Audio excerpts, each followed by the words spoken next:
Hello കൂട്ടുകാരെ, എല്ലാവരും സുഖമായിട്ടിരിക്കുന്നോ?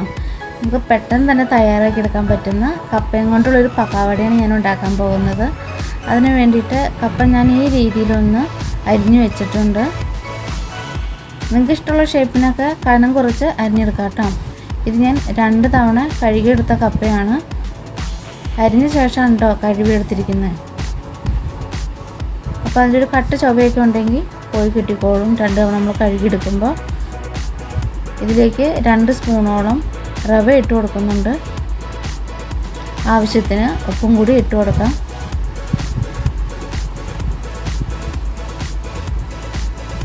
അര സ്പൂൺ മുളക് പൊടി ഇട്ട് കൊടുക്കാം. ഒരു 1/4 സ്പൂണോളം മഞ്ഞൾപ്പൊടിയും ഇട്ട് കൊടുക്കണം.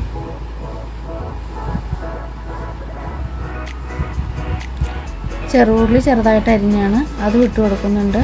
പിന്നെ 2 പച്ചമുളകും ചെറിയൊരു കഷ്ണം ഇഞ്ചി അരിഞ്ഞതുമാണ്, അതും കൂടി ഇട്ട് കൊടുത്ത് നമുക്ക് നന്നായിട്ടൊന്ന് ഇളക്കിയെടുക്കാം.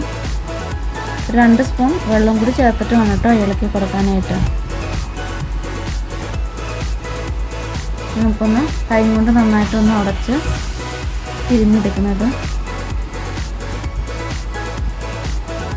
എല്ലാ ഭാഗത്തേട്ടും റവയൊക്കെ എത്തി മുളകൊക്കെ എത്തിയിട്ടുണ്ട്. ഇനി നമുക്ക് 2 സ്പൂൺ അരിപ്പൊടിയാണ് ഇട്ട് കൊടുക്കേണ്ടത്. അതും കൂടി ഇട്ട് കൊടുത്ത് ഒന്ന് ഇളക്കി കൂട്ടിയെടുക്കാം കേട്ടോ. 2 പൊടി ഒന്നിച്ചിട്ടുണ്ടെങ്കിൽ അരിപ്പൊടി ചിലപ്പോൾ കട്ട പിടിച്ചോണം കിടക്കും. അതുകൊണ്ടാണ് കേട്ടോ ഇത് ഒന്നിച്ചിട്ട് കൊടുക്കേണ്ടിരുന്നത്. നമുക്ക് 2 സ്പൂൺ വെള്ളം കൂടി ഒഴിച്ചു കൊടുക്കാം.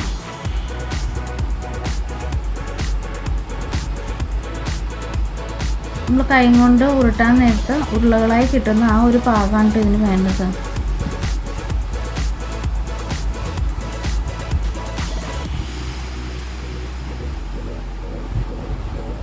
ഇനി നമുക്കിതൊന്ന് ഫ്രൈ ചെയ്തെടുക്കാം. ആവശ്യത്തിന് വെളിച്ചെണ്ണ ഒഴിച്ചു കൊടുത്ത ശേഷം ചൂടായി വരുമ്പോൾ ഇഷ്ടമുള്ള ഷേപ്പിന് നമുക്ക് ഇട്ട് കൊടുക്കാം കേട്ടോ.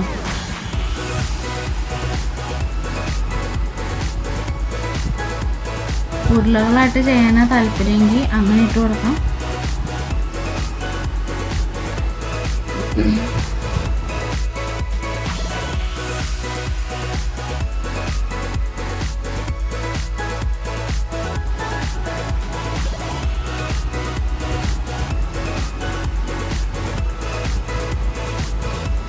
ഒരു സൈഡായി കഴിഞ്ഞ് കഴിയുമ്പോൾ മറിച്ചിട്ട് കൊടുക്കാം.